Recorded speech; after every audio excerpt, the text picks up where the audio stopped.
28. Hey guys, Dave from Nerdarchy, for nerds by nerds, hanging out with some nerds for our monthly fan game. Today we'll be playing 5th edition Dungeons and Dragons Valhalla Awaits. So the very opening of our game is actually with the ending of our characters, but it won't be the end, but the beginning of the end. So I've charged, and someone did not mute their bobber, and that would be me, by the way. Sorry about that, guys. I always forget. You would think doing this for a while, I might learn a thing or two. But anyway, so we're going to start off with our epic death scenes, and then the adventure will begin. So I'm just going to go from left to right as I see you guys. So you can kick things off, Dan. Hi, I'm Dan. I'm going to be playing a dwarf sorcerer. You want me to go ahead and do the death thing now, or? Oh yeah, absolutely. Jump into it. All right. So, Kadric Hemdron is this explorer in the army. He's a pretty big scout guy, and he's killed a couple dragons himself. And in fact, people say that's where he gets his power, from the blood of the dragons that he drinks. Dragon that he's killed, he takes the celebratory sip of the dragon's blood, and it's just too much poison even for this tough, hardy dwarf body as he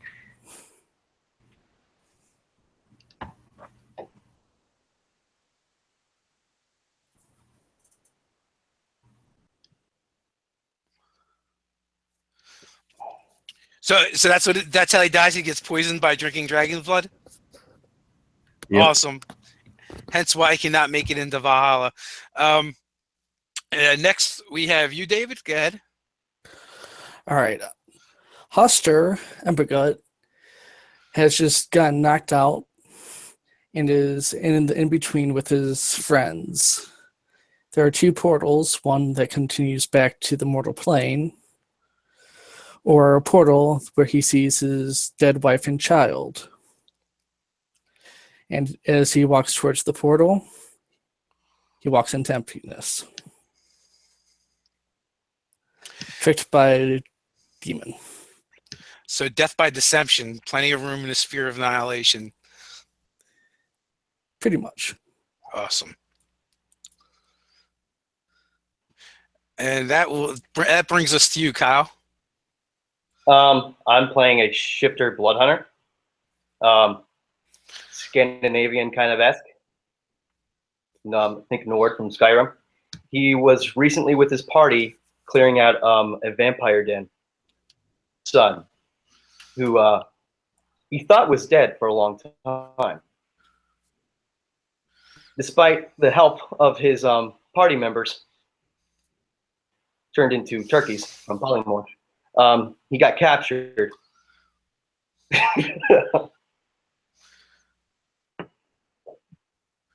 Okay, so first, Kyle, turn down your bandwidth just a little bit. It's if you look at the if you mouse over, there's a gray bar that'll appear, and next to the cog is your bandwidth. If you crank that down a little bit, it'll probably help. Oh, you did the art. Okay. You're the guy. That Kyle. I'm the one with the wolf. Yes, very cool. But I just saw the image flash up, so there's a lot of you guys out there, so sometimes I don't get all the names to the people. That makes sense. Yeah, so very cool. So each of you has departed the realm of the living.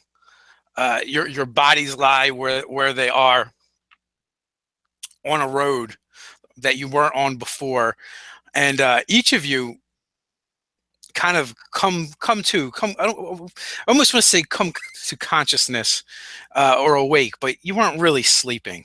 So as you rise up, you're surrounded by a plane of grayness. It's just bleak, and there's pretty much nothing in any direction, but you find yourselves on a cobblestone road that leads only in two directions. As you look around, you notice an old grizzled man with a wide-brimmed hat and a gray cloak, sitting on one of the few features that you see in this vast emptiness. And as you dust yourself off and get up, and you're still covered in whatever wounds you had before, but they don't seem to trouble you at all. They're almost like old aches and old pains. You remember your life, but it begins. That memory is beginning to fade. The thing that stands out most is how you ended it, and how it wasn't the ending that you would have expected or wanted.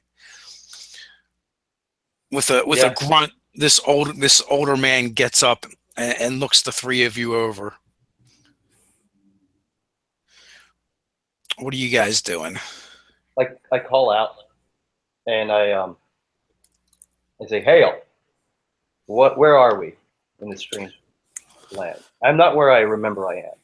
Where?" You are not. You are not. That is correct, young man. And you're older too, right? Oh yeah, I'm 65. I'm like really old. Yeah. You are correct, young man. You are not where you are. You are the place in between, traveler. Young. What is your name? I am Furor Snowclaw. Well, sir, Snowclaw, I must admit I have not seen many of your kind in this place. I look over to. What is this place? Yeah. This is the bleakness in between life and death. Something in the way you lived or the way you fell has brought you to this place. But at the same time, it is something in the way you lived or the way you die that has allowed you to this place. It's a place of second chances. Do you mean we go back? Not quite. That way is barred to you. That way is done. Before you lies this road. If you follow it, there will be an archway. If you choose to enter that archway, you'll be given another chance to pass on from here. But if you choose to stay here, you will be stuck here for eternity, wandering the bleakness, perhaps haunting the ones you loved.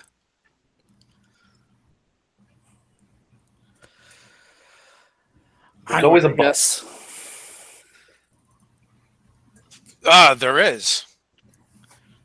Because if you choose to go on and try and move to the next realm, you may find yourself at the All-Father's table, feasting and battling all day in the realms of Valhalla. Or if you should fail, you will find yourselves in the realm of hell. That's comforting. But both are places for the departed. This, and he kind of looks around, this is a place for the lost.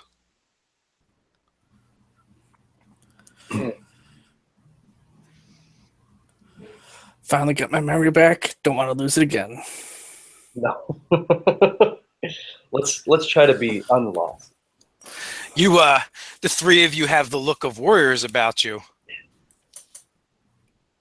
Yes. One could say such. Of some sort. So the question is, how would you wish to spend the rest of your days? Wandering the bleakness as one of the lost, or perhaps feasting with the All-Father and doing battle throughout the day? I suspect in some ways, even the realm of hell is better than this. For the All-Father. Yes. The Lord of Valhalla. By Odin's beard. Exactly. Yeah. Do you know what trials and tribulations we'll have to face on the road? You will face 3 tests. You will face a test of might, a test of valor, and a test of honor. Should you succeed these tests, you will get to move on to the realm of Valhalla, where the Valkyries will welcome you and usher you to the next world. Should you fail, you shall plummet to the depths of the realm of hell. Daughter of Loki.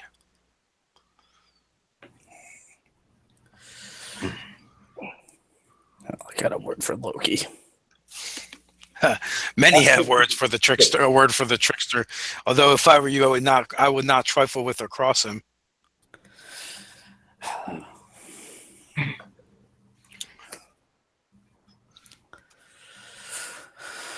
Well, let's see what awaits as I head down the road. Well, good fortune, travelers. Good fortune. And he takes up his seat back on his rock. Thank you, sir. Aye, you're welcome. Fare ye well. So you spend countless hours. The time passes. It could be days. It could be weeks. It could be an hour in this place. And there's nothing to mark the passage of time. Everything looks the same. When you finally come to an arch with 3 runes etched upon the stones. And it's the rune of valor, the rune of honor, and the rune of might. Okay. You would recognize these. You would understand these runes? Yes. So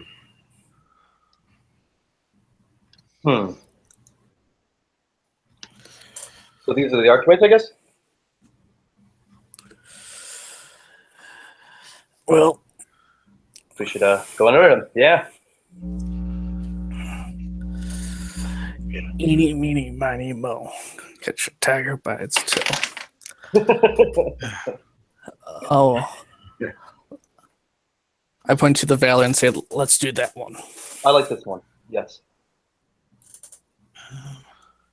Well, let's get on with it. And we'll sort of make his way under the arch. All right, give me 1 second, guys. Okay. I think. Yeah.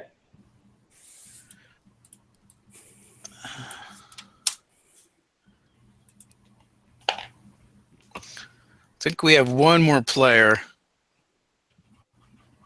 Yeah. Yeah.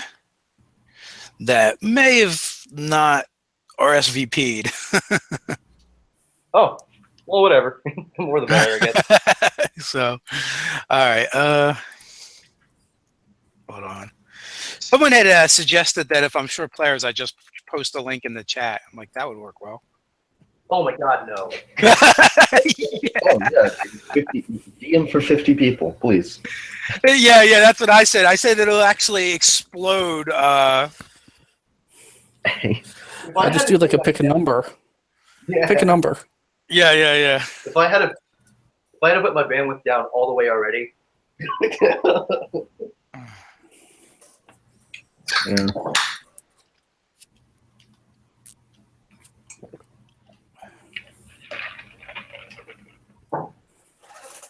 All right. So with that, if he jumps in, we'll just retro him in. So you guys go through the arch, and the bleakness that was surrounding you for all this time is completely gone. Before you, the road continues on, but through a field of tall grass, almost an ocean of green. It's a relief to actually see some color in the world once again. In the distance, you can see a village standing like an island in an ocean of green. Wow. Does it look welcoming? I would say it doesn't look welcoming, but it doesn't look off-putting either. It looks rather calming and regular. Nondescript, I guess, is the best way to put it. Okay. Well, I guess we should head over there. Well, let's just leave. Yep. Why not? Yeah. Nowhere else to go. I look down at the path yellow. It is not. It is regular cobblestone roadway. What one would expect to see. Okay.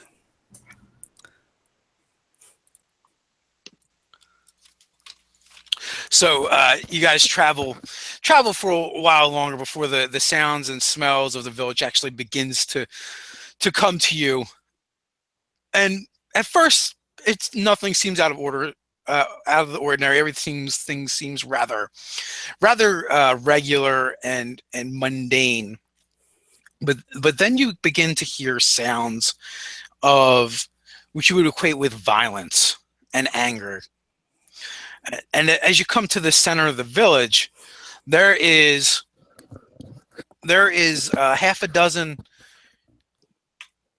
orc children surrounded by orc adults, and all of their clothes are in tatters. They're basically wearing rags. They're bleeding from numerous cuts, and they have contusions and bruises. And all around them is the villagers, an angry mob with torches and pitchforks. Some of them are armed, and each cardinal point of the circle is a burly man wielding a whip, and that is one of the other sounds that you hear, the crack of the whip every once in a while as it lashes out. You see the adults trying to shield the children with their bodies. Jesus. And you hear them the jeering and the call, animals, filthy beasts. Really? String them up. Get the horses. Let's drag them. Animals, huh?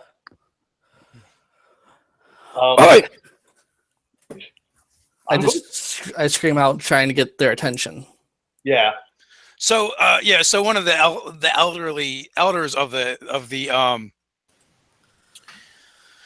group turns and acknowledges you. What do you want, son? Do you want to get in there towards the front where you can get some good licks in? What is the meaning of this? I'm gonna start growling, man. All these animals. You want to see an animal? We've captured these filthy beasts. And then he kind of looks at you and kind of like shuffles back a little bit. Hey, Thomas. Hey. So we'll pause there for a second. Okay. And yeah. We have our fourth player is entering the fray. So I probably missed your RSVP or whatever, so that's why you didn't get the initial link. Do you want to go over what you're playing and your death scene real quick, and then we'll just take it from there? Yeah, I'm playing the halfling arcane archer. And he, through his life, has been an urban bounty hunter, hunting a lot of prey and so forth. He dabbled with magic. He didn't understand past his arcane archer abilities, and basically got the D&D equivalent of what I imagine a tumor would be, and died of sickness. Okay. Yeah. Good. Very heroic death for sure. So with that, I'll go over real quick. The group that you're traveling with has encountered this village, and in the center of this village, the villagers seem to be tormenting a group of orcs. There is a half a dozen children surrounded by orc warriors that have been stripped of their weapons. They're wearing tattered clothing, and they're kind of being taunted, jeered at, and tortured right now. And you guys have just been addressed by one of the elders.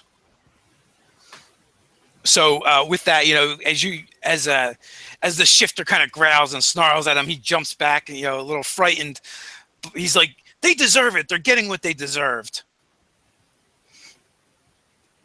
What have they done to you, too? Yes, agreed.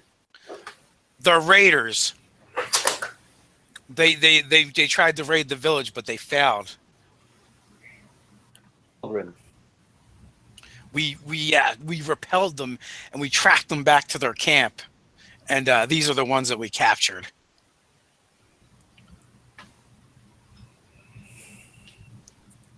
This whole thing does not sit right with me. Is that what you say, or is that you just kind of like internalizing? I'll say it out loud. Yeah. Why? What is the problem? They're filthy animals. They would do the same to us. Why include their children? Yeah. They can't not raid. They're just going to grow up to be just like them anyway. Then teach them right. So I believe- so you would have us free the children and raise them as our own? Yes, that could happen. I believe every person is, at least, should be given a chance at freedom, at least. Or hold the children as wards, so the elders will not raid the village. So Maybe you know, broker as you guys peace. are kind of like discussing with him, you hear another howl of pain and a crack of the whip again. That makes me angry. Well, I'm not in charge anyway. You would have to talk to one of the leaders of the village. Then why waste our time? Take him to us. So he starts trying to like shove his way through the crowd with pushing people out of the way with his cane. And Turag, there's strangers in the village. And one of the burly burly men, his body is kind of like soaked in sweat. He's kind of the hirsute type, so that his hair is all matted with sweat and dirt. He's got long blonde hair and blue eyes and a grizzled beard. And he looks over at you lot with a snarl. He says, "What is it you wish here? You are strangers to our village." We were directed here by an old man, older than me. I know nothing of this old man. Why are you trying to interfere? These creatures are monsters and they deserve what they get. It's possible that the adults have proven themselves to be monsters, but have the children? They're of those same ilk. They're just going to grow up to be the same. Raise them as your own. Take them as wards. Have it known to the others that if they will not raid, their children will be returned to them at an appropriate age. That way you will broker a peace between your village and their tribe.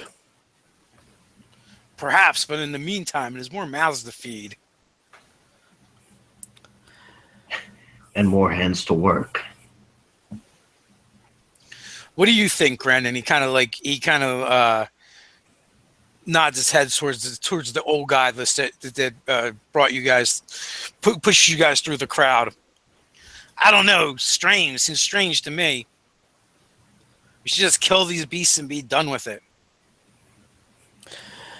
Then you become the monsters that they are. You'd be what you fear. And the whole time this has been going on, like the crowd is like kind of jeering and throwing rotten food at them, and every once in a while a stone. And we would not be like them at all. This is justice. I want to leave the conversation. I'll let the party members talk, but I'm going to go in front of the crowd, in between the crowd and the orcs at this point, and I'll take any rock that they throw. Okay. So you're able to easily do that. Some of them you just actually bat away with your hands. What is the rest of the party doing now too as well? Even though it would not be very effective, the halfling will join. I'll put you on my shoulder. So I picture what I picture is the halfling goes on one of the other sides. He's actually so you're an arcane archer, meaning that says to me that you're probably very nimble and fast. Yes. So you're probably using your bow to bat away rocks and stuff to give you the little bit of extra reach. Totally. Well, I just go up to the big hairy guy and just like go toe to toe with him and just staring right up at him. And kind of like,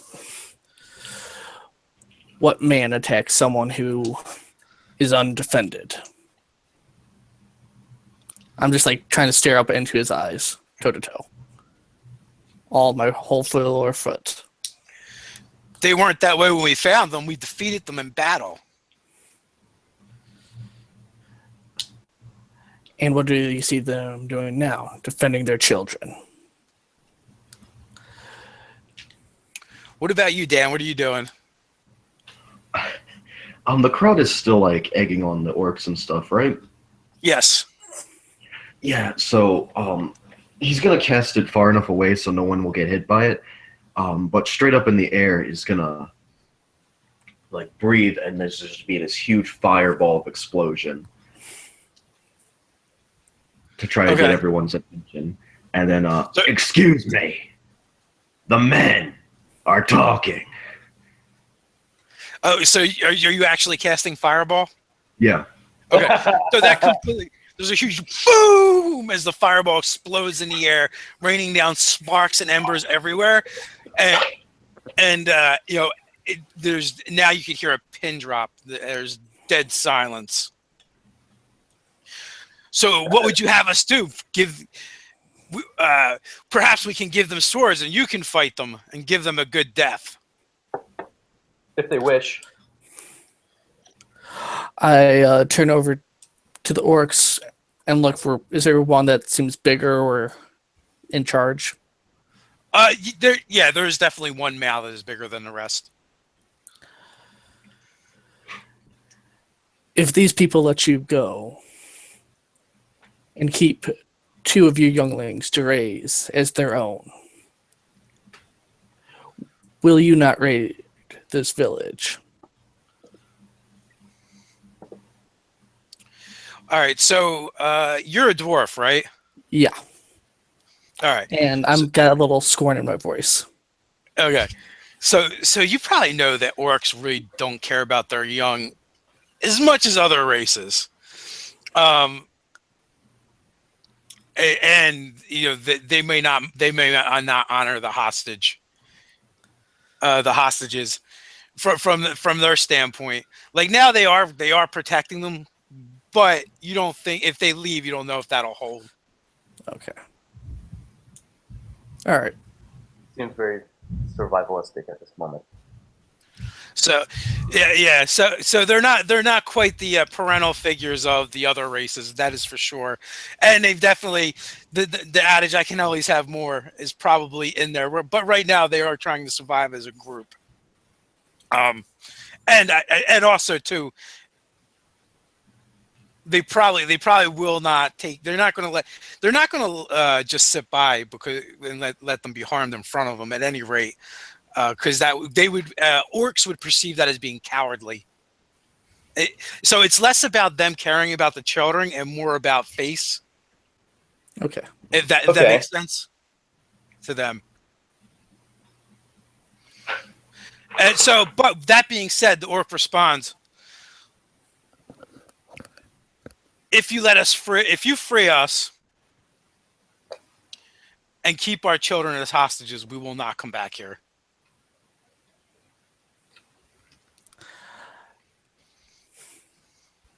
Okay.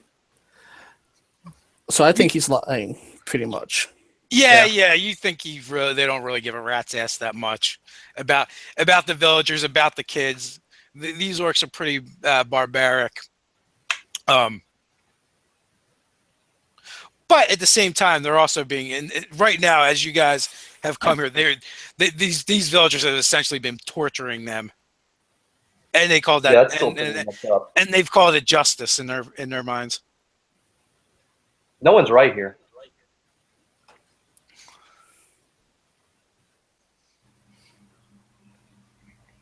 And if we slay their parents right in front of them, I don't know if the kids will be good after that anyway.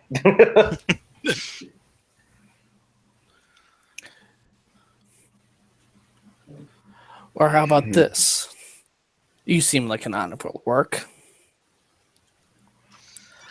How about we best each other in a combat of trials, since they think this is justice. Perhaps we have a trial by combat. If you lose, your people leave and never raid this town again, on your honor. Give me a blade and I will gut the dwarf. I will swear to this. Give him a blade. And he he spits in his hocks a loogie in his hand and makes a fist and bangs it on his chest. I bang my maul down. This is awesome. So basically they've kind of like form a ring, and the orcs begin chanting. It's basically like a battle hymn, and so the elder of the leader of the village turns to you and goes, "Are you sure you want to do this? You sure you want to face this beast?" I don't like orcs as much as you don't. Some say I bear a grudge against them. Do you have the grudge feet in there? That's your grudge. Yes. Dwarves and orcs. That is perfect.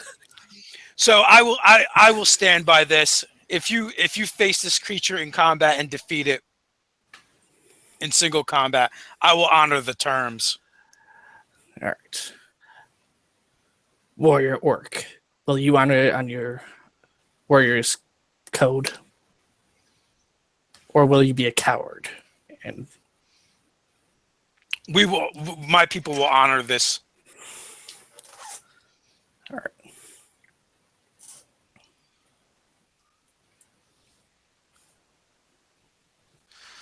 All right. So with that, let's roll some initiative.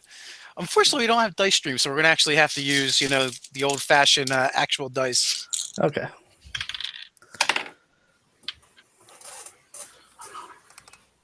I got a 5. I got a 10. Nice. Oh man. All right. So, but before the battle actually begins, though, are you going to allow him to be kitted other than a sword? Yeah, I'll let him be kidded. This is Okay. honorable duel. All right. So from across the circle, he comes barreling in towards you. With his sword, with a great sword, and that is an AC. I have an AC of 18. All right, so that's a 25 on the first shot, and the second one is a 11. So he comes in with a great sword, slams it right down on the pauldron of your armor, and then tries to whip it at your head, but you kind of like twist your body at the last minute, causing him to duck, or causing the blade to go over your head as you kind of duck out of the way.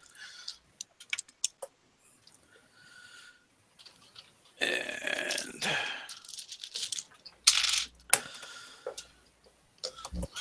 you will take 13 points of damage as the pauldron rings out in the air like a clarion call of a bell. All right. It says I have advantage on all attack rolls on the first turn of combat. Okay. Make it happen.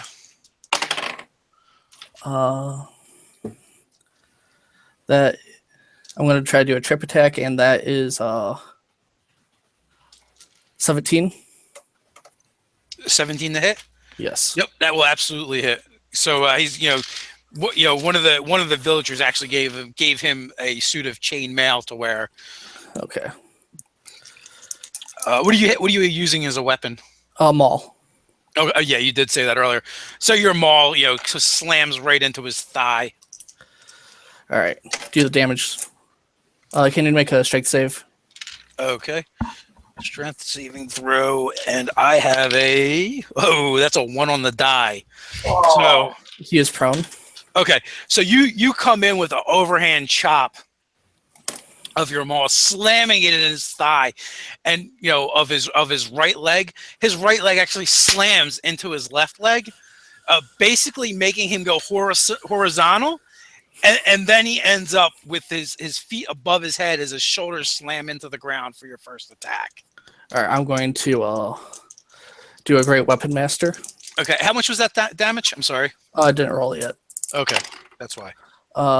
9 plus 15, 22. 22. Okay. Then I'm going to do a Great Weapon Master. 15. 15 will miss. He actually rolls he rolls aside as your maul slams down next to his head. Ugh, filthy dwarf. Dwarf's kicking your ass. All right, another Great Weapon Master. That's a 21 to hit. That hits. 23. Wait, 23 damage. Yeah, wait 1 sec. That was a 1. 28 damage. Okay, so all right. I got the fighting style as well. Yeah. So all right. So you've done a total of 50 points of damage. So he rolls out of the way as you go to slam it into his head, and you basically almost like a figure eight using the momentum off the ground of the maul. You slam it right down in his midsection with a whoosh, as he kind of rolls to the side and vomits, and he's on his hands and knees. He'll use half of his movement to stand. Okay. Ugh, you wretched dwarf! Comes in wielding his greatsword. A 14. Does that hit? No. All right. So 1 miss and 1 hit. You know, he spits at you spits blood in your face. A combination of blood and vomit actually in your face as he comes in with that greatsword again for a 18 points of damage. Your mother mates with goblins.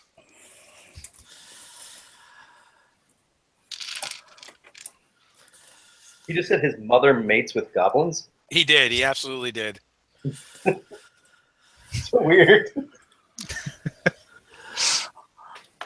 It's a grave insult in the Orcish amongst the Orcish people.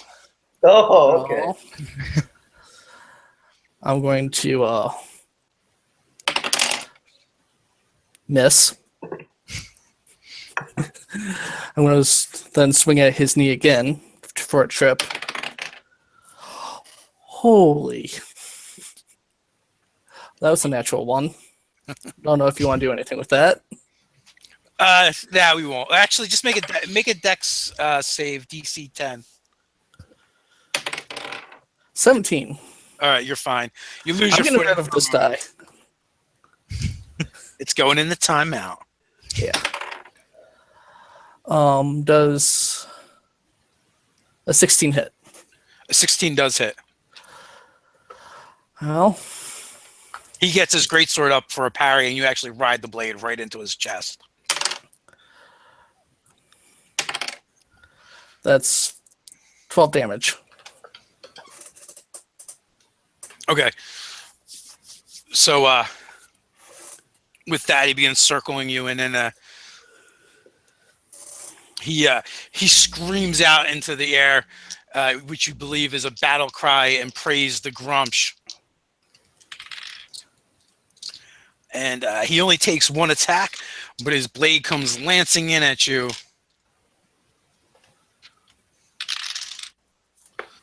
For 20 points of damage as he opens up a deep gash across your forearm. Ouch. Jesus. That's a heavy hit. Boys, we will drink the blood of dwarves this evening. How you holding up? I'm at 85. Okay. Jesus Christ.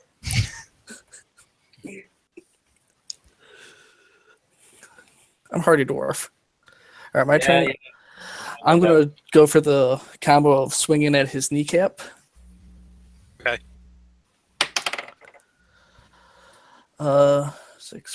17. That will hit. Yep. Make him make a strength save, please. All right. That is a 18. Passes. That's 9 plus 14. You won't get me with that same trick again. That's 23 points of damage. Al, Okay. I'm going to disarm him. 16 plus 11 is hits. Is that Save. another strength save? Yeah. Okay, so that is a 14. He drops his greatsword. All right, so as you come in with your maul, spinning it in a figure eight pattern, which clearly confuses him, as you kind of like do this spin, your full body spins, and you do this upward like golf swing, slamming it into the bottom of the pommel of the sword, blasting it straight up in the air out of his hands. He's like shakes his hands, as you kind of like crush them. The blade goes flying into the air. And lands point first in the ground, right in front of the leader of the village. It just sinks into the ground halfway up the blade and is vibrating. All right, I'm going to push him in the opposite direction with my next. Try to push him in the opposite direction with my next attack. Okay. That's a 19, so that hits. Yes. I assume. He has to make a strength save.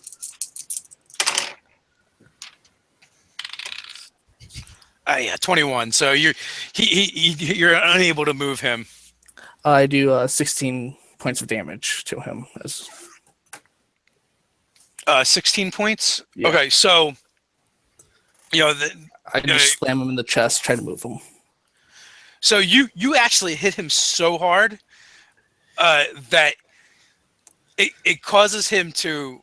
Your goal was to push him, but the blow was actually more like straight down, and you just slam him into the ground as his unconscious form bounces off the ground. And you can hear him like wheezing in unconsciousness. And now the orc chant is ended, and the orcs are beginning to mutter, and the villagers are like cheering, going crazy. Yeah, let's kill them all now. I just shout out, no.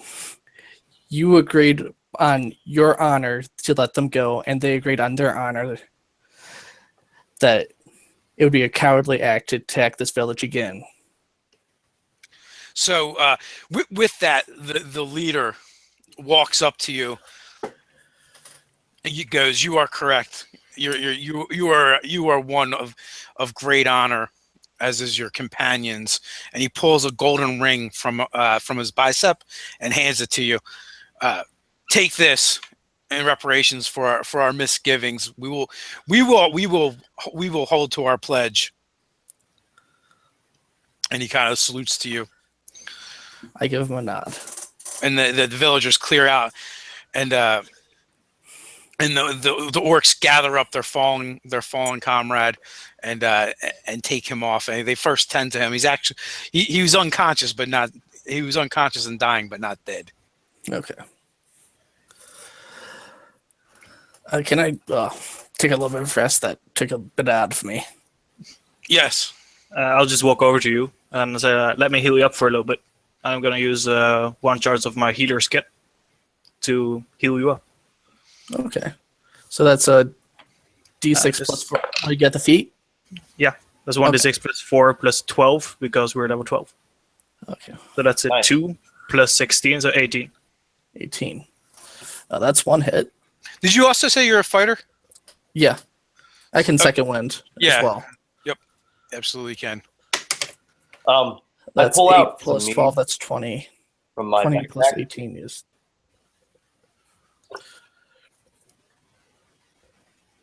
Oh, what was that, Kyle? I'll pull out some mead from my backpack and go over to you and say, I don't know if this will help you, but it might. I'll never turn down mead. My kind of companion. 23, and just use some hit die. 7 plus 3. I used 2 hit die, Okay. and I'm back up at full. So the healer feat, that's just based on usages of the healer kit? Yeah. Okay. That's a nice feat. Yes, it is. So there is only one road that goes in and out of this village, and also, but you're invited to feast with them and celebrate, and they welcome you into the village. Well, they crack whips at children, so I mean, Yeah, no. I don't feel entirely comfortable staying here. I don't like orcs, but children are off limits. So with that, you guys can head on out. yeah. I mean, I'll probably steal a turkey leg or something. So as you guys head out of the village, you find on the cobblestone road ahead of you a glowing rune, the rune of valor. And then as you kind of all see it, or not valor, of honor, and as you see it, it kind of like it fades from view as the last of you look upon it. That may not be good. Well, goodbye. It works. And well, when you see it, it actually gives you a good feeling. Oh, So, Huh. I'll drink to that. Fine mead. I should have taken alchemy jug as a So with that, you travel further down the road, and it's on a kind of a steep incline as you're going up a hill. And just as you're about to crest the hill, coming over the hill is an enormous boulder. Straight towards you. It is clearly on a direct path to that village behind you. Okay. How big is this boulder? It's enormous. It's bigger than any of you. If it hits the village, it is going to take out houses, people. It's going to go right through the center. Can I reasonably grab it? Or with 21 strength? You can try, absolutely. There's several different things you could try and maybe not even stop it, but maybe like move it so that it, by the time it gets to the bottom of the hill, it'll go off to the side. What time limits are we dealing with here? Like seconds, minutes? I would say, it's going to reach the village probably within 30 seconds to a minute. Once it gets up steam. Okay. How far away is it from us right now? From you guys right now, about 30 feet. Okay. 30 feet. What I want to try to do. Saving throw. Well, hold on. Let's. I'm just going to kind of go like in an order here, just to make it easier. So go ahead, Dan. Yeah. Can I make a dex saving throw? What is it you're trying to do? Disintegrate.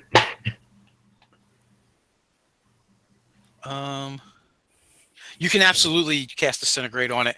Okay, so that's what you want to do. And the other thing too is any of you could easily just get out of the way of this boulder, but the village is behind you guys. So, David, what is it you would like to attempt to do?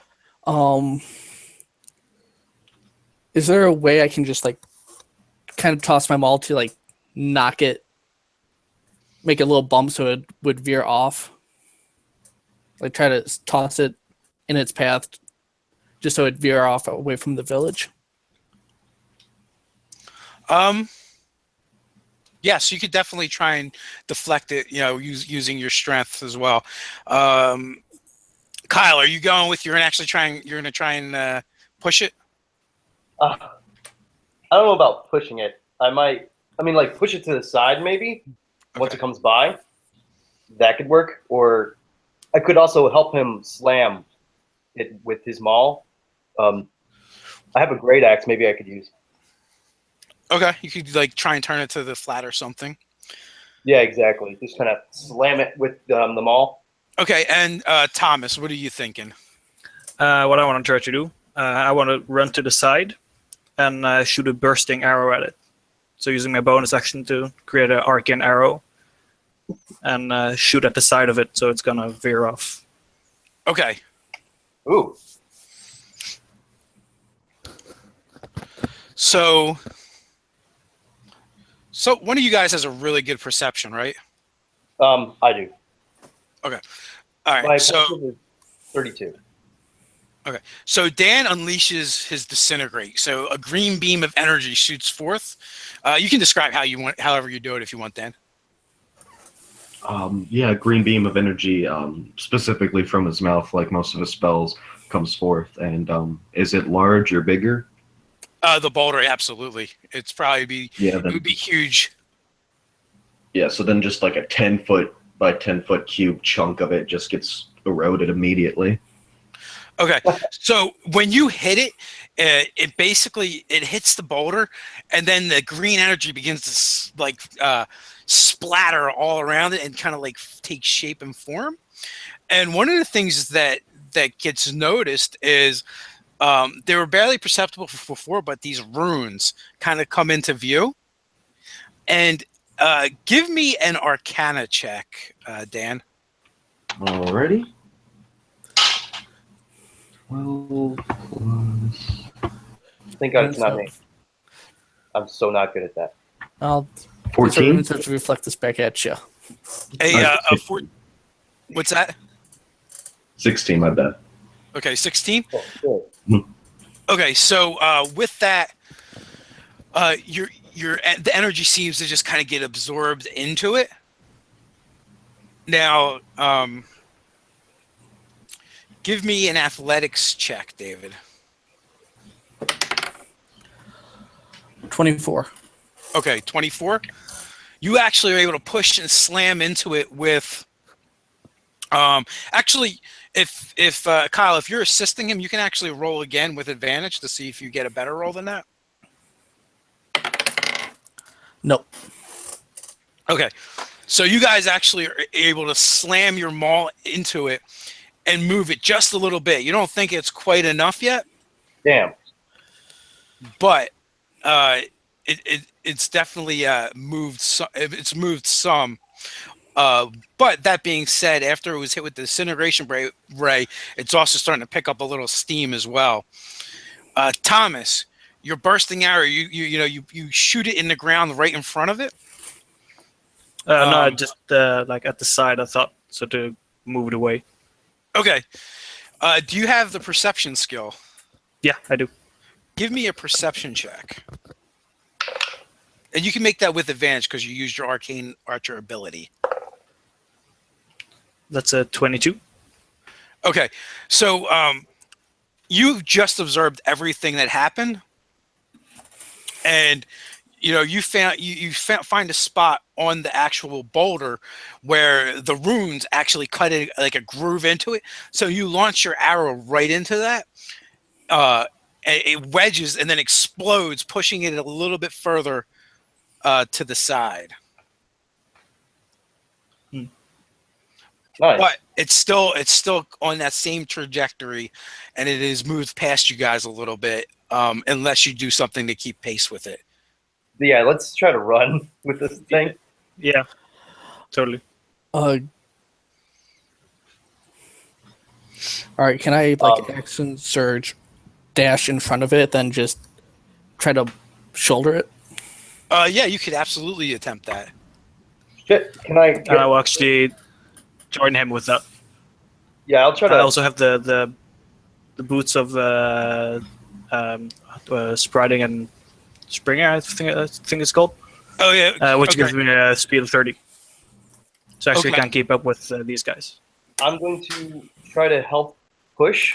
I have a speed of 40, I believe. Is it dark out? It is not. Okay, then I just have 40. Can I catch up to David and try to help him push? You can absolutely can. Okay. The fastest dwarf ever. Very fast. I was like, oh my god, Jesus Christ. Do you have something that makes you better at night?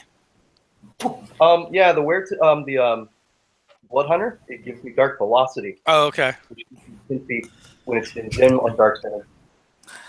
You could have just said you were running in the shadow of the boulder. It is huge. It is huge.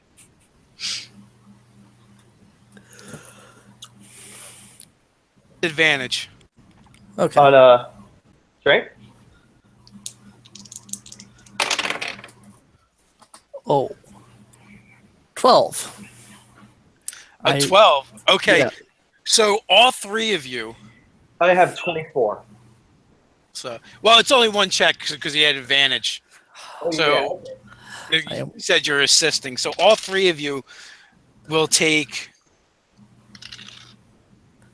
22 points of damage as you know, as you're trying to stop the boulder, and it is crushing you guys. Or it doesn't actually crush you guys, but it kind of bludgeons you, and you guys are able to kind of get out of the way a little bit. But Do we bump it off course a little bit more? not that time, no. So Dan, you have not acted yet. Yeah, I'm trying to think of something I can do. Do you have like shatter? Or Shatter. Telekinesis?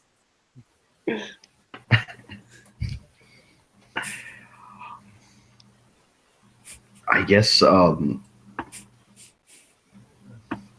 yeah, he'll just sort of try to keep up with the boulder and think of something he can do. But right now he's kind of out of stuff.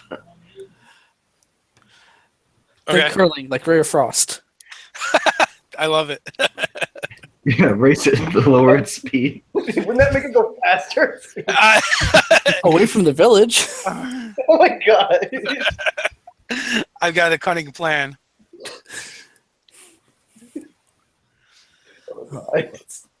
All right, what do you? So back to basically the top of the order. What are you guys going to try now? And it does seem like this is like your last chance. Oh. Like you look over your shoulder one last time, you know, before you make an attempt, and you literally like see a schoolhouse. So are we in front of the boulder or behind it? You guys are, if you guys are keeping pace with it, you're actually in front of it because I think you guys were like trying to stop it. So like your feet are just like being pushed. Oh, I'm just going to dig in. I'm going to dig in. It's burning your hands as the boulder like rolls. I'm going to just try to dig in. I'll do the same. Okay, so one of you can make an athletics check with advantage. Kyle, go for it. Okay. All right. I have advantage on. I have double advantage on those. If that helps. 28. With a 28, you're actually able to give one final shove that like pushes it far enough off where it literally misses the outskirts of the village by inches. Like it probably like scraped some of the houses and just did minor damage. I collapse and just like oh. And you know, as it does that and passes like, you know, through the village, the boulder kind of begins to unfold, and massive arms just slap the earth on either side of it, you know, leaving deep furrows in the ground as it kind of uncurls upon itself, and this bearded Viking carved of stone stands before you above the town, and nods his head in approval. Well done. Oh, Your might is unparalleled. And with that, he kind of just melts into the earth. Next time, don't sleep on top of hills, please. that Just roll it out a bit. Aurora's gonna look at you guys and say, "Am I tripping out or what the hell?"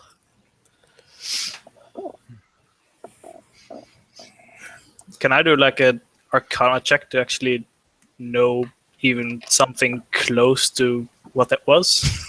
Yeah. Sure. Yeah. Yeah, that's not great. That's a 13. A 13? Yeah. Well, it definitely looked like some kind of construct or golem when it, you know, but when it unfolded itself and then kind of folded in, you know, then melted into the ground. You don't like once it was very carved and sculpted, when it stood up. So that's the only, like, you would be a little confused as to whether maybe it was some kind of earth elemental or whether it was some kind of golem. But it looked, you would think it was like an earth elemental. It would be more rough hewn, where this was very sculpted looking. I just turn to the rest of them and just say, like, that's either a really good kept elemental or a smart ass golem. I'd like to think first. So after it completely fades or kind of gets absorbed back into the ground, you see an enormous rune appear in like this eerie green writing, the rune for might, and then it kind of like vanishes. Okay, we're doing good. What's the next rune? Might. We got might, valor, and was it cunning? Honor. Okay. Honor. And so far, you've got has seen the runes for honor and might reappear.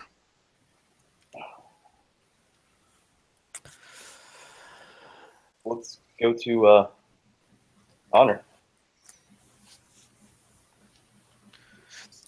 When you left the town, you saw the rune for honor.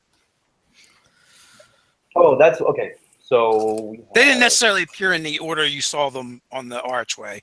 Okay. Okay. Oh, so we're still in the trials. We're just waiting for the next one. Yeah. Yep. Well, shall we go, or do you guys want to take a breather? I think we're good. All right. I'll just quickly fix myself up with another healing. I could charge from my healing kit. Okay. How much blood damage did I take? How much blood damage? 22. Okay, that kind of hurts. I'll be fine.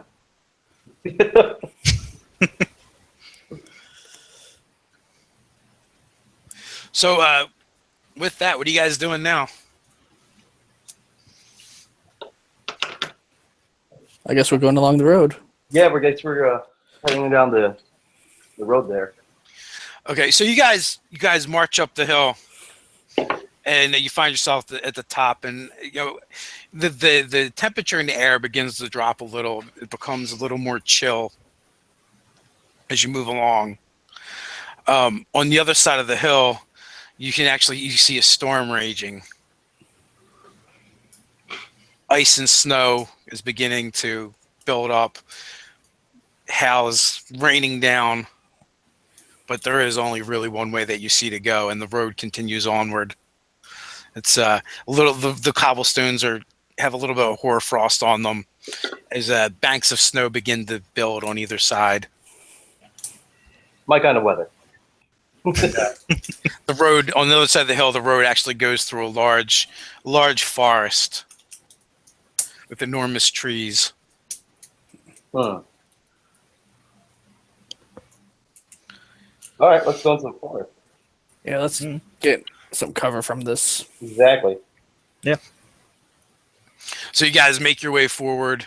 Find it a little bit daunting. I'm thinking probably the shifter is having the easiest time with it, with the weather and the temperature. Yeah.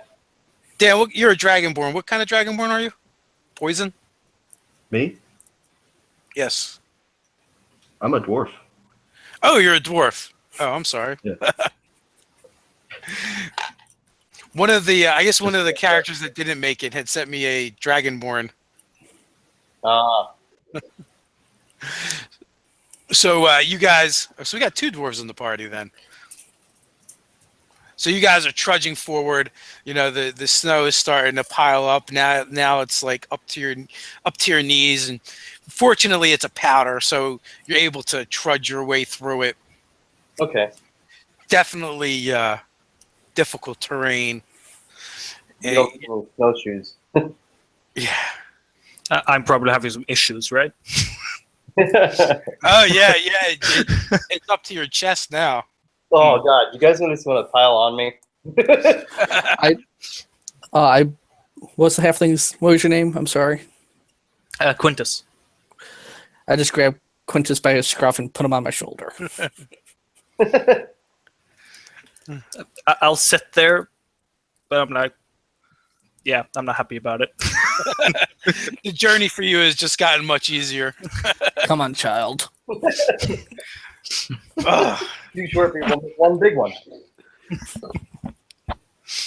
So you guys are starting to get pretty, starting to get a little tired and weary from trekking through the snow.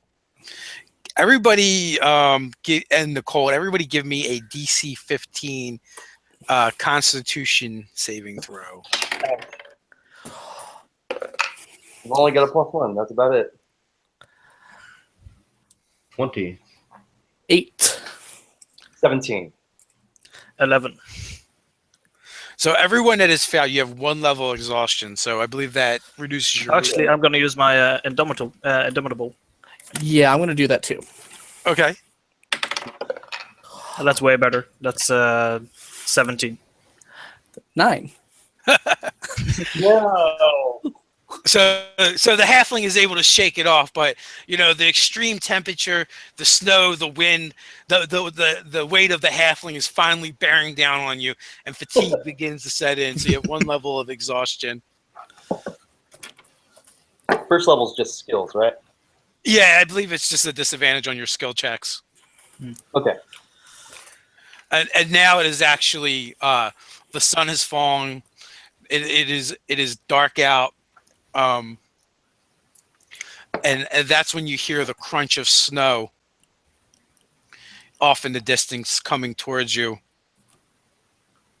Dark vision, everybody but the halfling? Yes. Okay, so 60 feet out,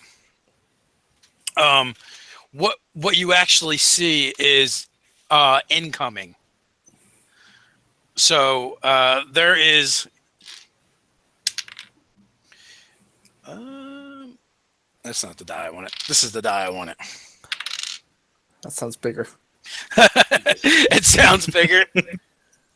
So, well, fortunately, it wasn't a very good roll. Good for you, or I mean, Thank Odin for small favors. So, at the dwarven spellcaster, a huge chunk of ice comes whipping past your head. Jesus. And when I say huge chunk of ice, it is bigger than you. And so when I say past your head, I mean over it, and crashing to the ground. Well, And so basically, like a small boulder of ice. I guess we're heading towards whatever through that.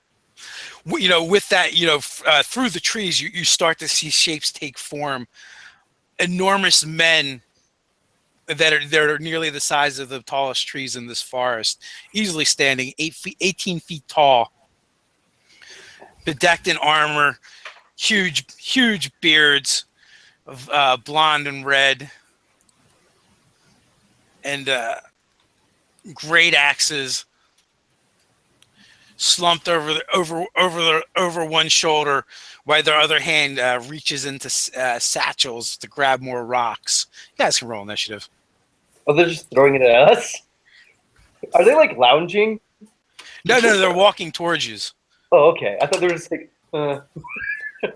There's a half a dozen that you can see. Okay.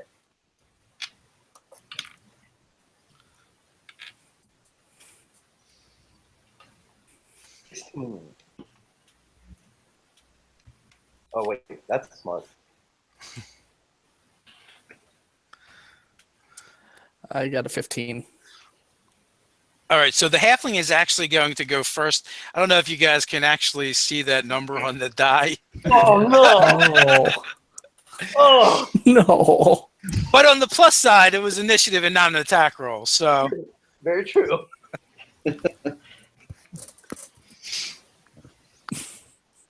So the arcane archer mounted upon the dwarf is up. What is it you would like to do, sir? You said it was dark. It is dark. Can I even see them?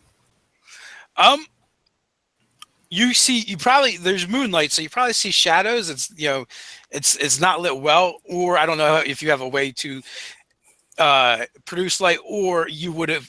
I would think you might have lit a torch or a lantern or something. Yeah, probably. I have a like a cone lantern Okay. that shines in like 60 feet on me, so probably would have lit that. So then I would say yes. Once that ice chunk of ice came lobbing in, you're probably like, "What the?" and looking around, and that's when you see reflecting in the distance a half a dozen giants with their pale white skin, red beards, and massive axes. Yeah, I'll probably shoot a couple of arrows at them, like just prodding their defenses, see what they're made of. Okay. So it's going to do my 3 attacks. That's 28. That will absolutely hit. I'll just roll all my attacks and then just add the damage. Okay. It's a 21. Yep. And 30. And that also hit.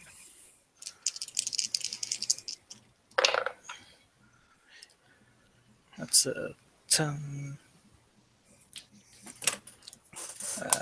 21, 29 points of damage from those 3 shots. As just jump off the dwarf and just shoot my 3 arrows and fall behind him in a little bit of cover. Okay, so you launch 3 arrows, and you guys see the halfling just his hands a blur, and the third arrow's in the air before the first one hits, and they literally all hit the giant dead center in his chest, finding an actual crease in the armor, and literally you watch him place them side by side, practically splitting the arrow before it. His grouping is so tight, and another hit over here. And then the that particular giant glares in your direction, looking. Although it feels more like he's looking at the dwarf since you're behind him, but Cover. with that he snarls and reaches into a satchel and pulls one of those chunks of ice and hurls it at basically you and the dwarf.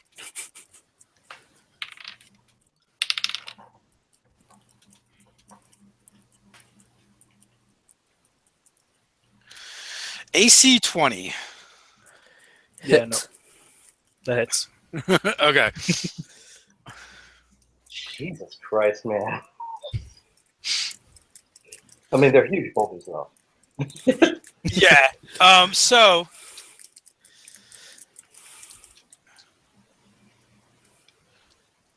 I'm gonna need more D10s. That's Oh, always God. a good thing to hear. Ah! This is where improvised weapons be. 31 points of damage as that chunk of ice comes slamming in.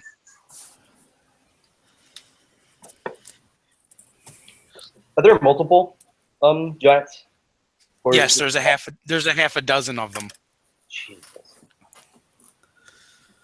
Okay. And 2 of them have attacked so far. So, All right. So a volley of boulders are coming in.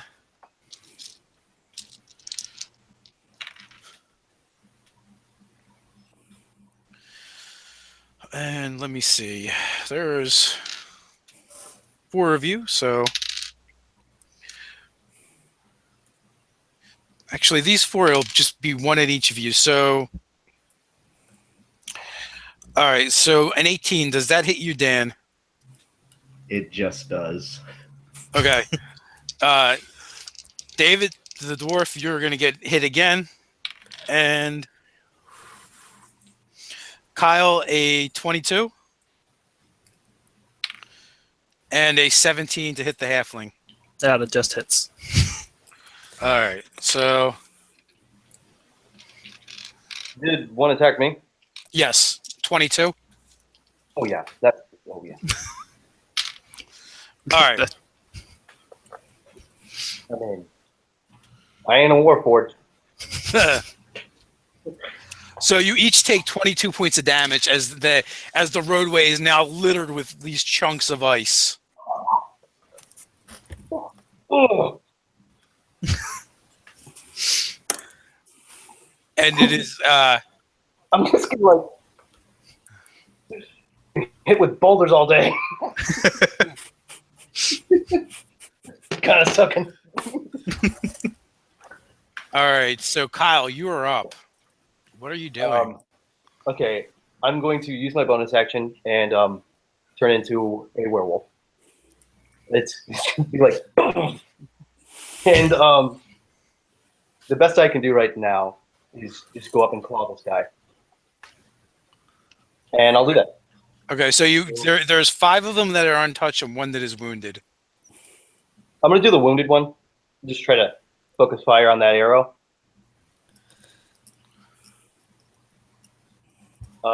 19 for the first one. How much? Does a 19 hit Oh yeah, absolutely. damage? All right. I have the same roll. Okay. Easy Um, enough. Yeah, roll 20s. Let me roll again. Okay. That's weird. I'll just take the 19 and do another 8 damage.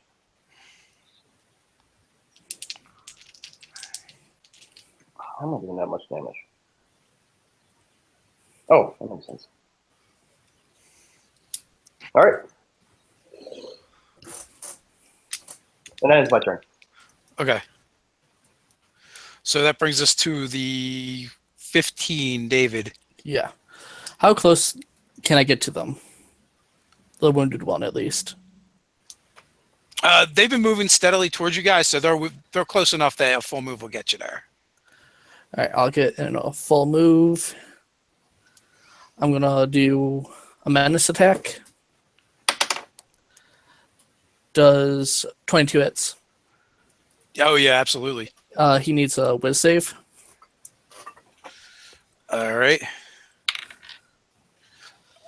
And I suspect that he is going to very much fail that with a 6.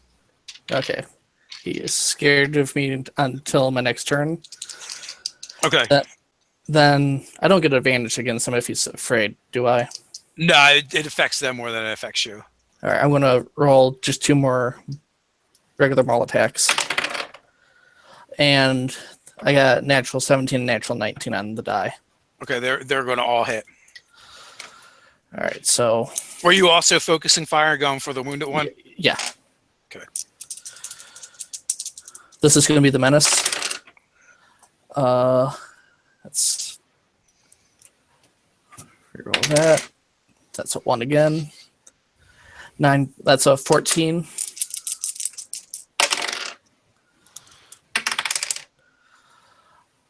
Then that's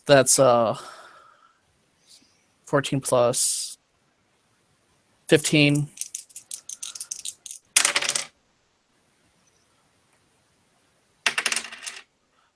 Plus another 15. I'm going to second wind. Okay. And You can then you can also 50. David and Kyle can take an attack of opportunity as that one is frightened, so he's going to move away from you guys. Wait. Does a 13 hit? A 13 does not hit. Okay. 28 and 13 slashing damage. Okay. Yeah, you're the 13 actually bounced off of its metal armor. Its plate. And I second wind for 15.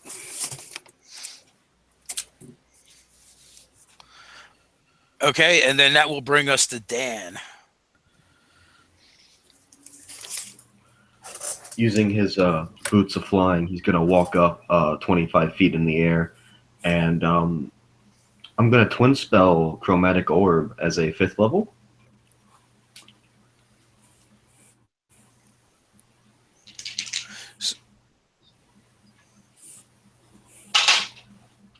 Oh, geez. Let me check that. Would a 17 hit one of these things? It does. So then, 1, 10,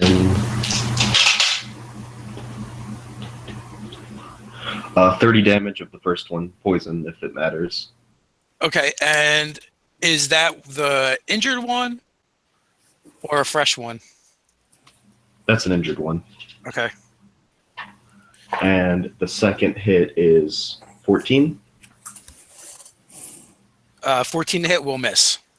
All right. So that one buries itself in the snow drifts next to one of them. And there's a poof of poison smoke.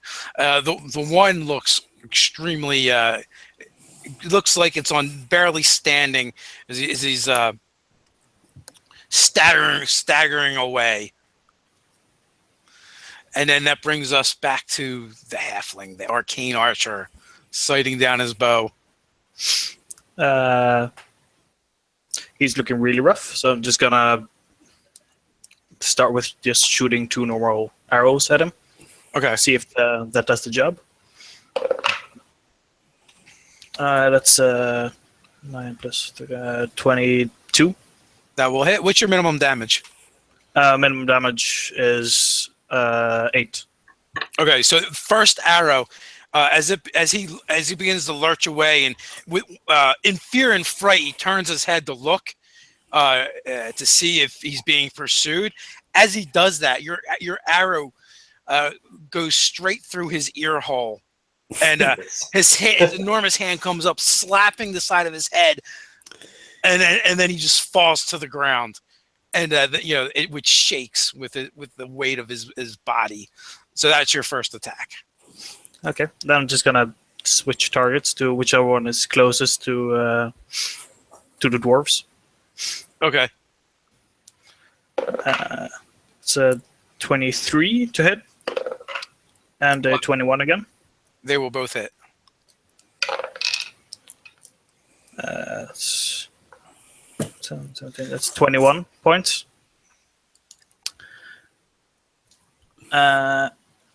And then I'll use my action surge. Okay.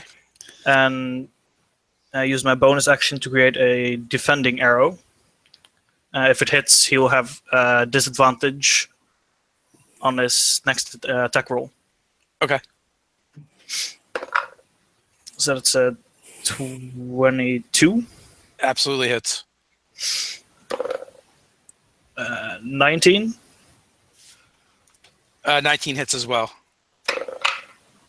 And that's so close. That's 19 on the die, so I just assume that hits. Yes, that's a good assumption. So the first attack does it's 2d6 extra. 10, 12, 19 points.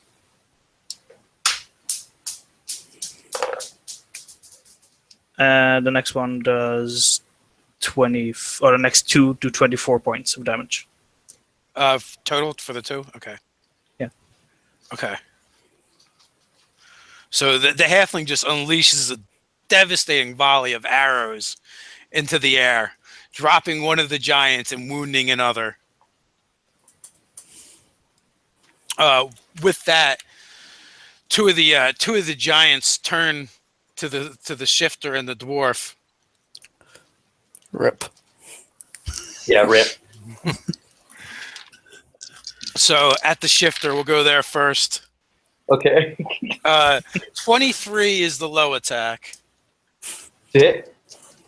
All right. Wow, this is gonna hurt. Oh, damn it. Oh God, I'm dead. Well, dead again, I guess.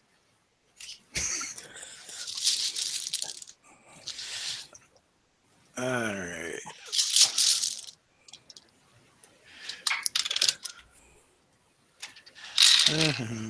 Bear with me. I didn't pull out any D12s. Here we go.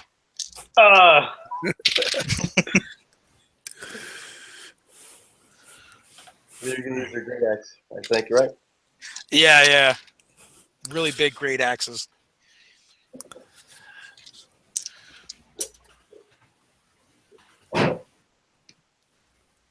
That is a 48 points of damage. That's exactly how much hit points I have. So, as the frost giant begins to go to work on the shifter with his axe whipping out, Boom! I'm dead. I'm just down at least. With that, his companion seems encouraged, looking over at the dwarf. Does a 17 hit? No. Okay, so you only get hit once for 20 points of damage. As the flat of an axe blade slams into your chest. I hate to interrupt, but my girlfriend just got home, and she's like, "Yeah, you're from Jersey." Oh yeah. I am from Jersey. Yes. What's up, my Jersey peeps? With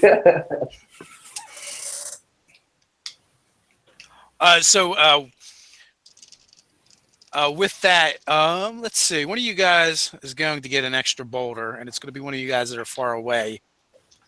So either the halfling or the sorcerer.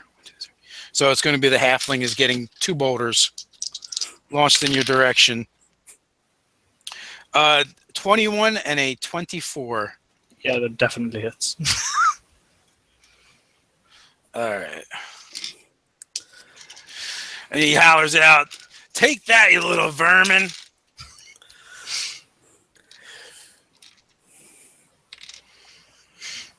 All right. So I sure feel it. He'll probably start answering something back, and then, suddenly he can't.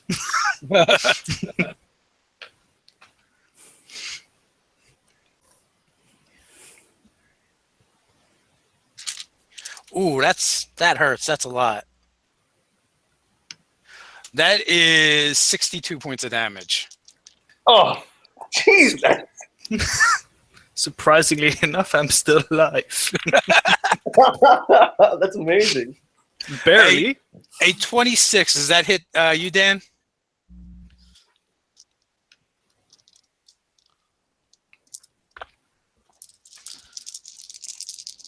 Oh, You may be be right muted. back.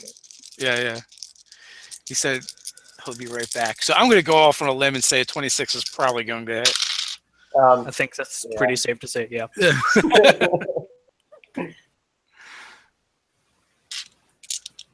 All right. And when he gets back, that's 26. Ouch. All right.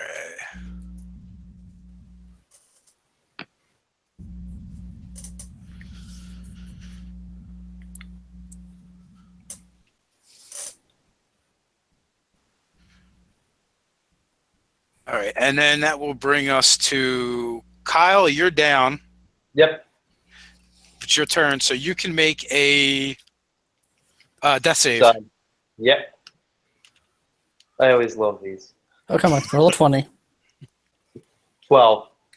Okay. So you've passed your first death save. Okay. Or should we call this an undeath save? Yeah, right. The floor's just like writhing. Oh! And that will bring us to David. I'm going to attack the guy in front of me. Great Weapon Master for the first one. Okay. Does a 17 hit. It absolutely does. All right, I'll save that. Then I'll do a menace. Regular attack. 24. He has to make a wisdom save. Okay. So I believe when you use your battle master dice, you don't declare until after you hit. Like you don't have to declare beforehand. Oh, I've always said like it's not used, but you declare beforehand just to prevent. Okay. Oh, okay. I got you. I see what you're saying. So okay. And last one's 19. Okay, that will absolutely hit. So on your menace, I don't know if you can see that number there. Can I make the last one a menace attack? Yes, you can.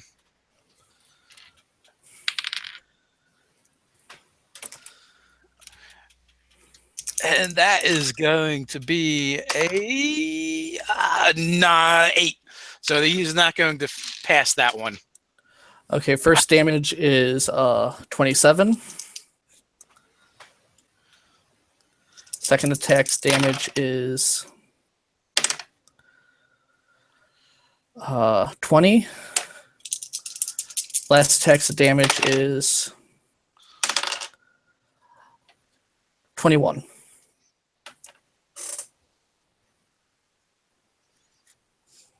Okay, so that one is menace. So he is now going to turn to flee from you. Okay. You can take an attack of opportunity, and he is looking extremely beat up. He's the one the halfling had got warmed up for you. All right, I'm going to Great Weapon Master this. Miss. Okay. So you take a swipe at him on his way out, and he just kind of steps over the attack. Okay. And that will bring us to Dan.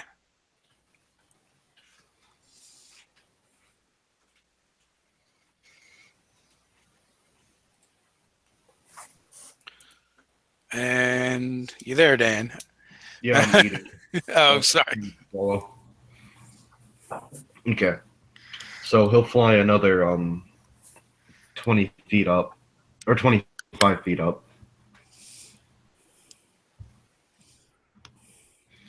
And is there like, how far away are these giants from each other?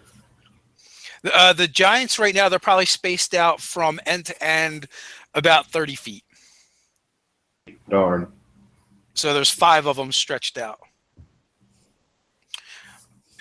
Well, what are you trying to do? I was trying to get them like in a 20-foot circle so I could get them in an AoE thing.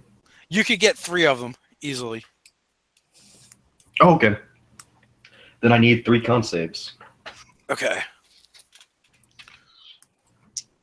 4 if you don't mind hitting the dwarf. Yeah, you know what? I'm good. All right. I got a good con save. The dice are hating me. I got good con save, though. It's still half damage, so I think you don't want to take it. Oh my god. So, all right. The highest number on the die is a 7. Oh, geez. Well, in that case, he throws a couple little bits of sugar somewhere, and millions of these like little silverfish come up from underground, and it's insect plague. So they're going to take, oh, Jesus, 10, 20, 29, 31 damage. All right. So they all take the full damage. You said 39? 31. Or 31. All right. Excellent. And if it ends its turns there, they'll take damage again. Okay. So that brings us to the top of the order. Halfling is up. Hoping they will be otherwise occupied. I'll try to reach the shifter, who is down. Okay. I'll take anything. And I'll just use another healing kit action. Oh, But I have a question. On the feet, it says I can stabilize a person and bring them up to 1 HP. And I can use my action to heal them. So I would only be able to get them up to 1 HP, right? I can't do the 1d6 plus 16 thing. I would allow the 1d6. I mean, because if you do any kind of healing, they're automatically up. All right. I'll just use 1 charge to get them up. And it's 1, so 17 hit points to you. So that should bring me up. And I'm just going to use my bonus action to second wind, and that's going to be my turn.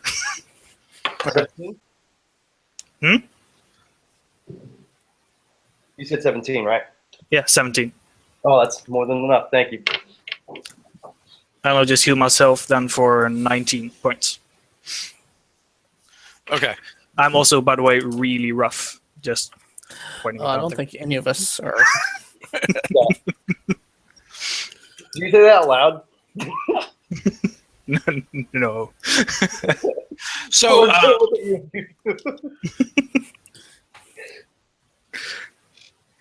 with that last display of magical might, the flying dwarf has definitely gotten their attention. Dodge. Backflip. Does a 15 hit the dwarven sorcerer?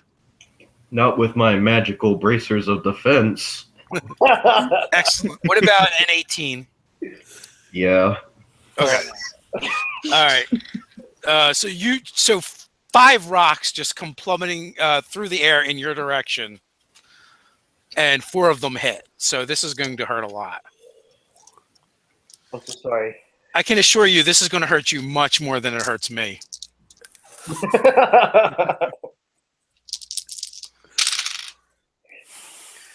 All right. That's not a D10. Get out of here. I really need to get a dice tray for gaming at home now, especially since dice stream has gone away. Yeah.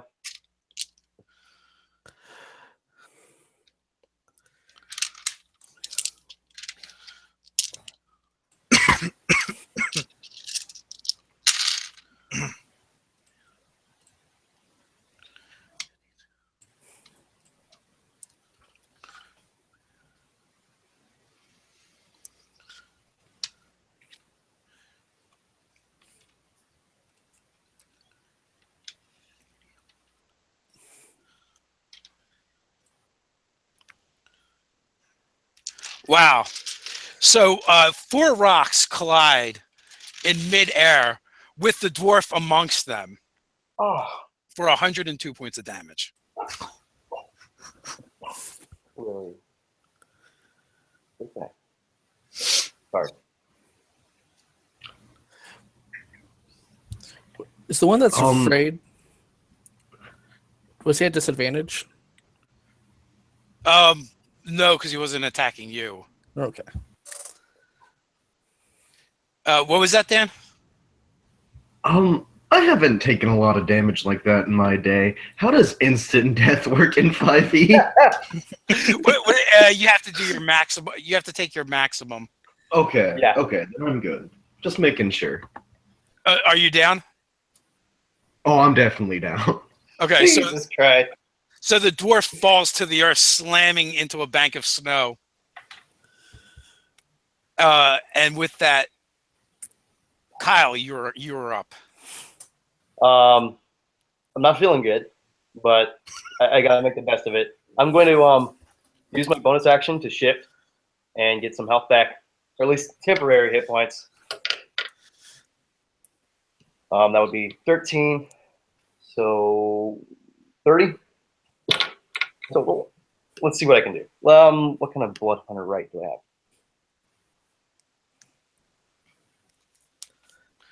I think it's just So fair you to attack them.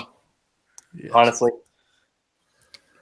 Yeah, I'm gonna go after one. Is there anyone that looks injured? They're all actually 4 of the 5 are injured, and one of them is really beat up, and he's the one that's kind of ran away from you guys. Okay, I'm I'm chasing after that guy. It's just letting you know. I'll chase after that. I mean, could I reasonably get to that guy? What's your movement? Is it dark? It is dark. 50 feet. Oh yeah, you can absolutely. You're faster than him. Okay, I'm gonna go up and claw the hell out of this guy if I can. Okay. 26, That will I absolutely hit. hit. 15 damage. So you actually you run and pounce, and like he was kind of running away from you guys as it was. So as his heel goes up, you actually leap onto it, right, and use the momentum from his own legs pumping to propel yourself up to the back of his neck, where you're able to reach around. What are you fighting with? Claws or? Claws. Right yeah, now. where you're able to reach around and just rip out his throat with one swipe of your paw. This feels like Wolverine. Wolverine and fighting Sentinels. Yeah. So I tear that one's throat out. I'm gonna look up, and what's the next one that's closest to me? The next one that is closest to you would probably be about 30 feet away. Oh shit, can't make it. Well, my next roll was a crit, so I'll just crit on that dead body. Do you? Well, here's the thing. Do you have a ranged weapon that you can throw or shoot? I have a hand crossbow. I think that takes time to pull out, though. Well, I guess that would be part of my. You haven't interacted with an action with an object, so I will actually absolutely give you that. Okay, I'll take out my crossbow real fast and shoot that guy. So you said you crit it. So what you actually do, everything I described, you grab the back of his head with one claw, reach around with the other, rip out his throat, and on his way down, you actually do this like parkour move where you completely spin around and crouch on the top of the back of his skull, drawing your hand crossbow and letting loose with a bolt. Okay, that would be 2d6. And so plus dex, right? Yes. Okay, plus 2. So 9 damage. All right. Not much of a big crit, but hey, it was a crit. It's better than a sharp stick in the eye. Yeah. All right, that ends my turn. Okay, so David, what are you doing? Can I go up to the nearest giant? You can. How far is the halfling away from the dwarven sorcerer? He is probably about 30 feet from him. And it's difficult terrain. Or are we not ignoring that? So far, it hasn't been too much of a factor.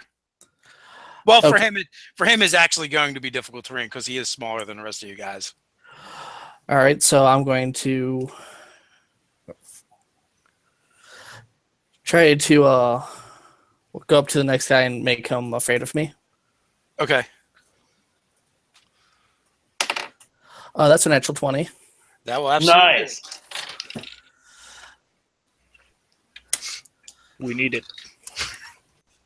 And- We do. Oh my god, we do. And that's a maneuvering attack, so I'm having the little halfling run over to the sorcerer. All right, that's a 10, 18, reroll that, 20, 28, 33, that's 40 damage.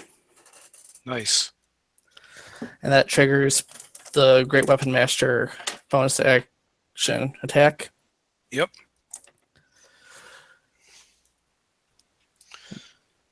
Was that? No, it said that was a maneuver for him to move over to the Yes. down guy. I'm going to try to make this one a menace. Another 20. Oh shit. Yeah, no shit.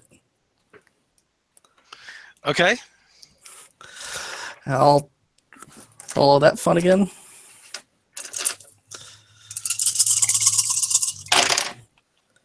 That's 10, 15, 20, 26, 32. I get to reroll the twos. I was at 32, right? Yep. 42, 45. Nice. 45. All right. My third attack. Natural 1. Got balance the dice out. Okay. And 2. So Alright, that's so- 13. A 13 will miss. So he turns the flee. You can now use your reaction to make an attack of opportunity. That's 25. That will absolutely hit, and no need to roll. So, so basically, you slam into his knee with your maul, snapping it. And as he drops to his knees, you basically spin all the way around with the blow, to finish him off by landing your maul upside his head in the temple, and then you have to kind of dance out of the way as it falls forward towards you. Yeah. That's the end of my turn. How many are left? 3? There are 3 left, correct? Okay. So with the move thing, I can move up to half my speed, right? Correct. As a reaction. So since I'm in difficult terrain, that would probably be like 5 feet. Oh no! But not to worry. I since I have the boots of springing and striding and springing, I can jump 3 times as far as I normally can. So I can jump 36 feet. So half would be 18 if I just jump from standing still. So I can jump 10 feet. Half my movement. Okay, so you'd be able to do both anyway. So you'd use your reaction to move, and then you could use your movement to move. So you can get over to the dwarf. Great.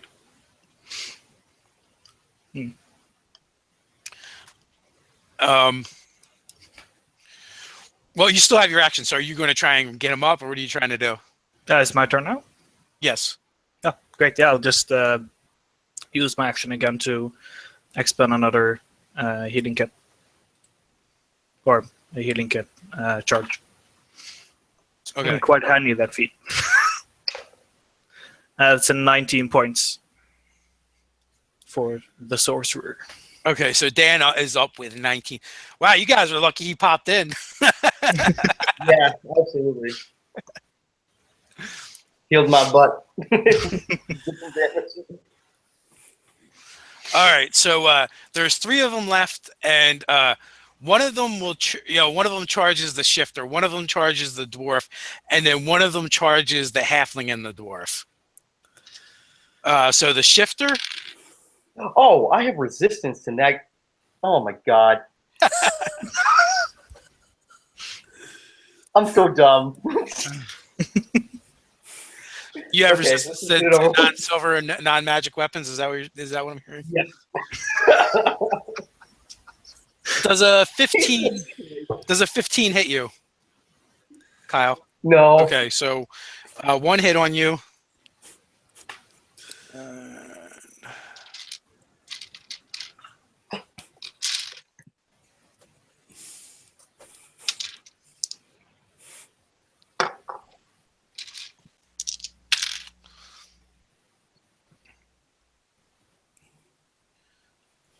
28 points of damage.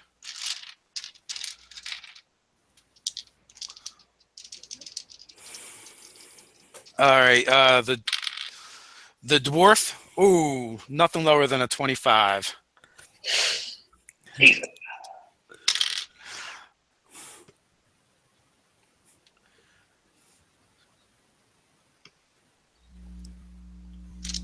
So that first one is going to be 20, and the second one is going to be 34. So a total of 54 on the dwarf. The dwarf and battle master. I'm just limping here. I'm limping. I got 2 HP. Oh no. And then the third one runs up to the halfling and the dwarf, and he's going to split his attack. So first at the halfling with a 17. Oh, that's my AC. And a 18 on the mage. Or 19, I'm sorry, on the mage. So halfling damage first, which is 22 points. And the mage is going to take 24. The 2 fighters have the exact same amount of HP. Is that not a lot? That's 2.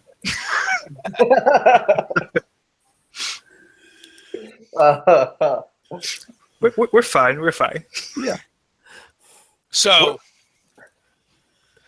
I wonder what a person with 2 health looks like. really, really bad. What are your hit points at, Dan? They're back below 0. Okay. Oh no. And the 2 fighters have 2, and the shifter. All right. 30. With that, from the darkness comes in another volley of chunks of ice. Each one of you get hit with one, and one's a crit. And the second volley comes in, same thing. You guys just get buried under a pile of ice chunks. And somehow you're not sure how you can see this, but you do experience it. The storm ends, the clouds part, and beams of golden light begin to shine down from the heavens above. The neighing of horses can be heard as a herd of winged horses charge down from the sky above, mounted by beautiful women adorned in mail, carrying shields and spears, as they kind of like spiral down to the falling warriors. Each one of you lifts up out of your body and stands before these shield maidens, and each one extends a hand. There's one for each of you that extends a hand out and offers it to you, beckoning you to mount their steed and ride with them to Valhalla. I kneel down before I take the hand, and I grab the hand. She pulls you up onto the back of her winged steed. Well done, warriors. You've passed your final test of valor. In a challenge of overwhelming odds, you stood your ground and died well this day. Now you will reap your final reward as you feast with Odin the All-Father in the halls of Valhalla as true warriors. How much mead does he have? It is Valhalla. The mead flows forever. Good. Battle I'm all day a lot after that. I say, hopefully we feast first. Feast first, fight later. And you, with that, all your previous sins and misgivings have washed away in the blood of your enemies and yourselves, as the case may be. As the winged horses fly you up to the heavens to the All-Father's Hall. Real quick announcement, guys. Later on today, 3 p.m. Eastern Time, 12 p.m. Pacific Time, Maze Arcana is having their Twitch stream, so go check them out. They're friends of the channel, and they do some really awesome Eberron stuff. And I hope you guys enjoyed the game today. I hope you guys enjoyed it and don't feel too bad that I murdered you at the end. Yeah. Awesome. You guys, well played, and you fulfilled your role. So everybody else out there, until next time, stay nerdy.